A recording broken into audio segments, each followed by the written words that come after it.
Good morning, Radhe Radhe. આજે છે અમારે કારખાને રજા. આજે છે ગુરુ પૂનમ. તમને બધાને ગુરુ પૂનમની હાર્દિક શુભકામના. આજે મારે જવાનું છે અમારા ગામમાં આવેલું જંગલેશ્વર મહાદેવના મંદિરે દર્શન કરવા. તો તમે બધા બના રહેજો અને થઈ જાય તૈયાર.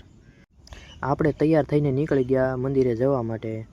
રસ્તામાં ભાઈબંધ પણ મળી ગયા અને સામે બતાવી ત્યાં આપણે જવાનું છે. ત્યાં છે જંગલેશ્વર મહાદેવનું મંદિર. તમને મારો મિની વ્લોગ કેવો લાગે? સારો લાગે તો લાઈક કરજો, શેર કરજો અને કોમેન્ટ કરજો. તો આપણે પહોંચી ગયા છીએ મંદિરે અને કરી લઈએ દર્શન ભોળાનાથના. તમે પણ બધા દર્શન કરી લેજો.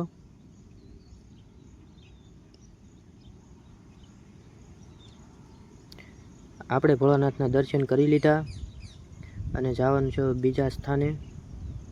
તો તમે બધા બન્યા રહેજો વ્લોગમાં. તો આપણે આવી ગયા ધૂણાને પગે લાગવા. અહીંયા ધૂણો તખાવેલો છે અને પછી આપણે જવાનું છે શાંતાગીરી બાપુની સમાધિ જે લીધેલી છે ત્યાં પણ આપણે દર્શન કરવા જવાનું છે. સંત શ્રી શાંતાગીરી બાપુના પણ આપણે દર્શન કરી લઈએ. એમને અહીંયા સમાધિ લઈ લીધેલી છે. તો તમે પણ બધાએ દર્શન કરી લેજો. મેં પણ દર્શન કરી લીધા અને હવે તમને મંદિરની બધી જગ્યા બતાવું. મંદિરની પાછળ પણ ઘણી બધી જગ્યા છે.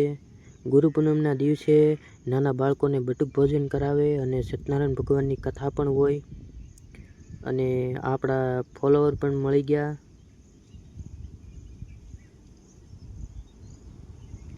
આ છોકરા કે અમને પણ લઈ લો વ્લોગમાં, અમારે પણ વ્લોગમાં આવવું છે. તો એમને પણ વ્લોગમાં લઈ લીધા અને આપણે તો બેસી ગયા લસણ ફોલવા. લસણ ફોલતા થા. આ બાજુ બધાય બકાલું મોળતા થા. તો થોડીક વાર લસણ ફોલ્યું.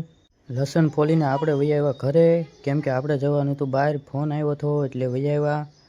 જમવા આપણે ખોટી નહોતા થયા પ્રસાદી લેવા. તમને મારો મિની વ્લોગ કેવો લાગ્યો કોમેન્ટ કરજો, શેર કરજો અને ફોલો કરવાનું ભૂલતા નહીં.